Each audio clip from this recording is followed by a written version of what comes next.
ഇതൊക്കെ ആരോട് പറയാനാ? പൊന്നപ്പോള് കൊറേ നേരമായിട്ട് വെയിറ്റ് ചെയ്യുക. ഞാൻ അവിടെ ചെന്നിട്ടൂടി. അല്ലെങ്കിൽ ഞാൻ പറഞ്ഞ കാര്യം കേൾക്കണം. നിനക്ക് എപ്പോഴും നിന്റെ ഫ്രണ്ട് മാത്രമല്ല വലുത്. ഞാൻ ആരാ നിന്റെ? ഒന്ന് വെച്ചിട്ട് പോകും.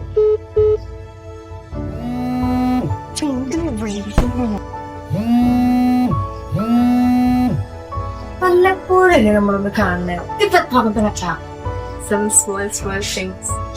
ഇതുവരെ പഠിച്ചില്ലേ? എടത് ശരിയാവില്ലടാ. എടാ പ്രശ്നങ്ങളൊക്കെ ഉണ്ട്, പക്ഷെ വേണ്ടത് നമുക്ക് എല്ലാവർക്കും വിളിക്കും. നീ എന്തേലും കാര്യം ഞാൻ പറഞ്ഞ കാര്യം. അതെ, നിന്നെ നോക്കി ഇരുന്ന് എനിക്ക് വിഷം പണ്ടാറടങ്ങി. എനിക്ക് ഇനി ഇവിടുത്തെ ജ്യൂസ് വേണ്ട, ചിക്കൻ ബിരിയാണി വെച്ച. ചിക്കൻ ബിരിയാണിയാ? ആ മാനേജർ പൈസ ഒന്നുമില്ല. അയ്യോ എന്റെ മാല.